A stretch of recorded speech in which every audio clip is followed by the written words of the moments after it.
So, Whitney, one of the things that we wanted to decide together is what would make the most sense for you. A January term with 40 hours, or to just go with the 24 hours in the spring. Right. 24 hours a week.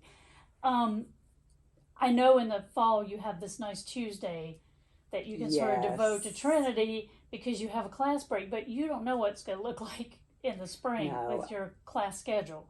But I do know that in the spring I'm going to have to take, right now I'm only taking 12 hours including CXM, and next semester I will be taking 13 and a half if I do the Jan term. If I don't opt for the Jan term, then it'll bump me up to 16 and a half, which feels like a lot.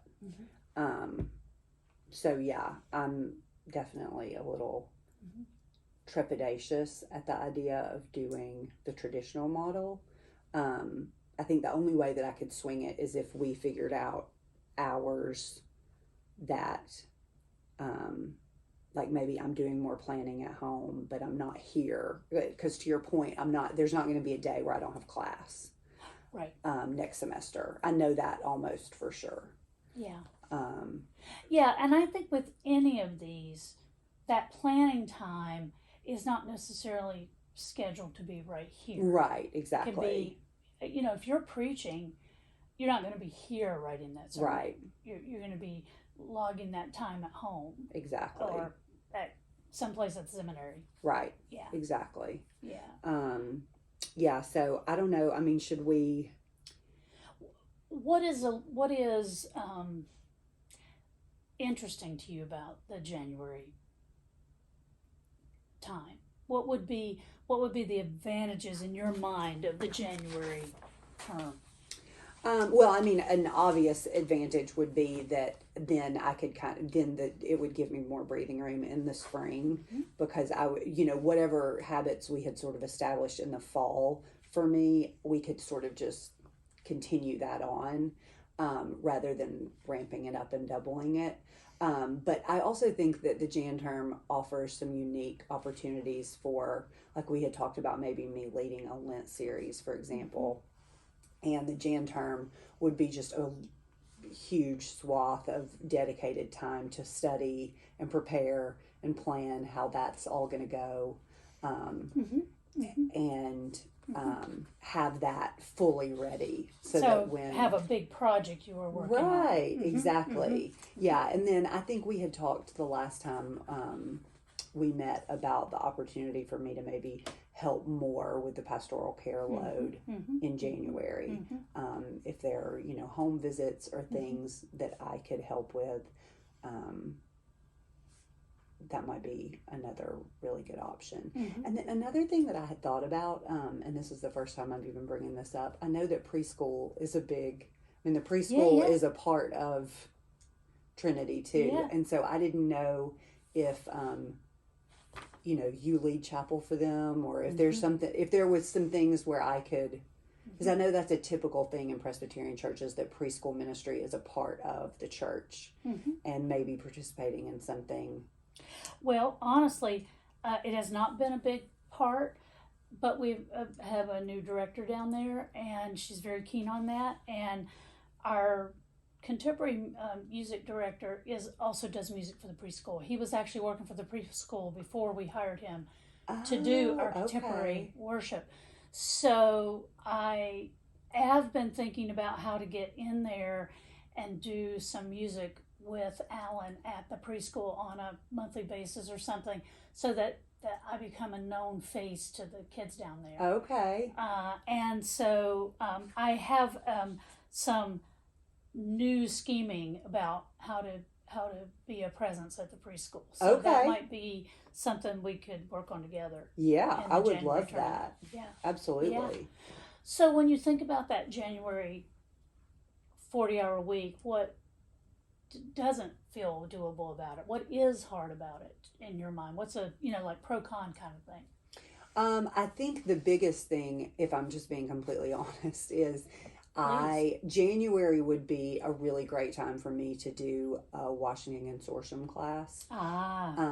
Because that is a graduation requirement, and I know the senior year January term will be dedicated to exams. So I'm just kind of trying to plan out, because summers are really tough for me because both of my girls are home.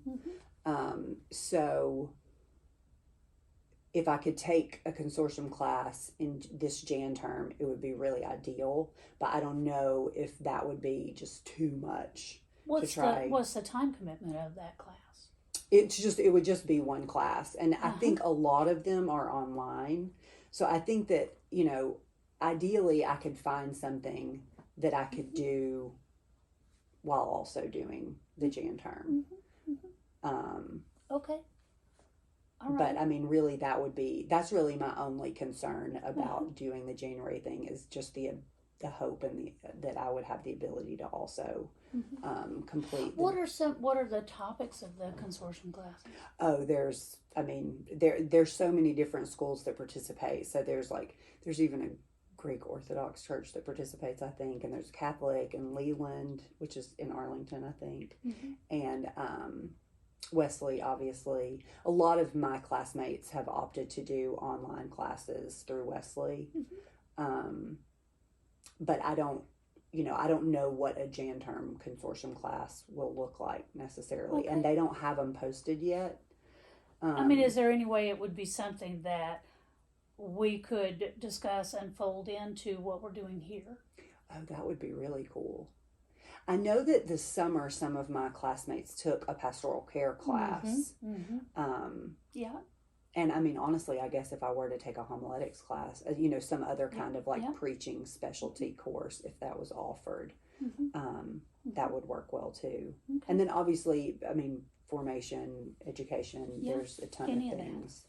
I love the idea of doing that, of whatever my class is focusing. And I hopefully signing registration for that can be tricky because the schools are sometimes late posting what they offer.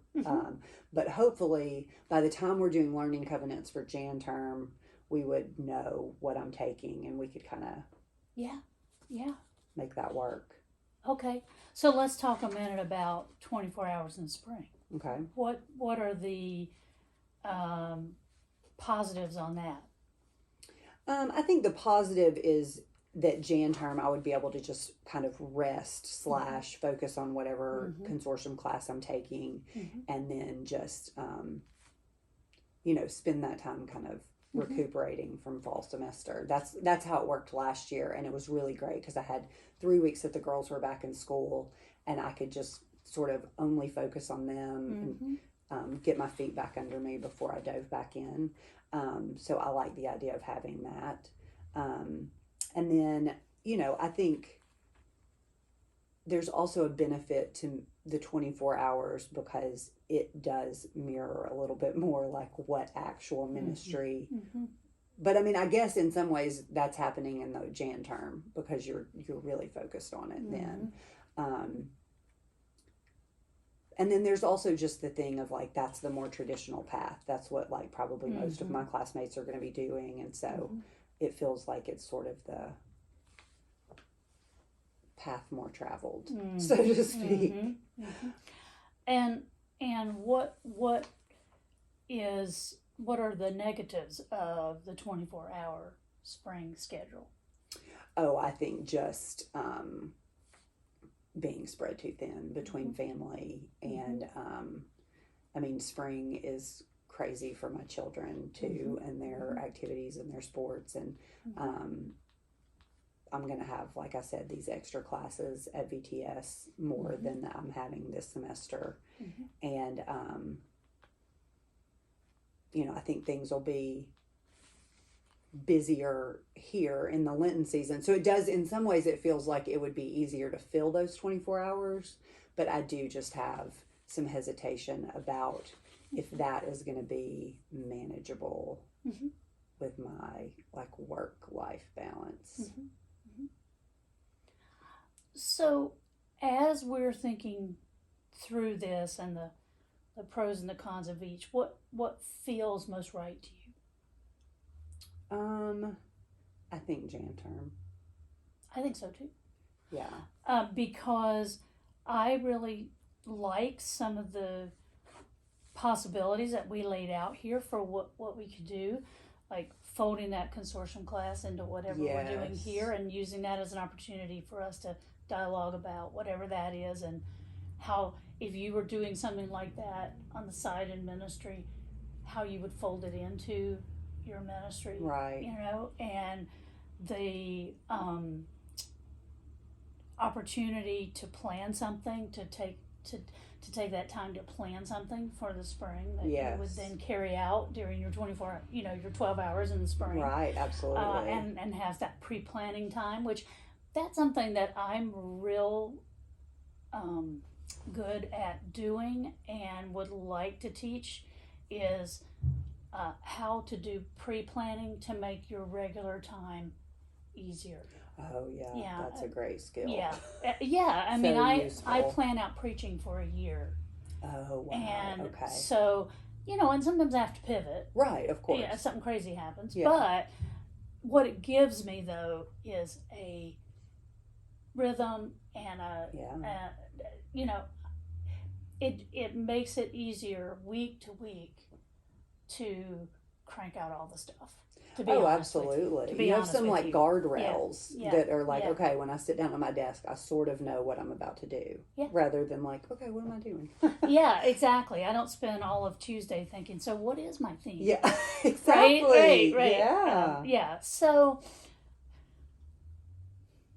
why don't we make that a plan? Okay. The January term. I think that sounds We'll figure great. out what we're going to do with it after you figure out what your consortium class is. Okay. We'll figure out, we'll get you in early, collaborating with Ben, our Director of Spiritual Formation, and Keely, our Youth Director, about what they have in mind for Lent and how you can get in early in the collaboration. Love it. And know before that January term what it is you're working on as a part of that. Yeah, that sounds awesome. That'd be fantastic. I think it would be Let's so do great. that. I love it. I think that's a great plan. And I'll even try to find a class. When I'm picking my consortium class, I'll try to pick something that really does fold in well. All right. That sounds great. Yay. Right. Okay. Thank you. I think we did it.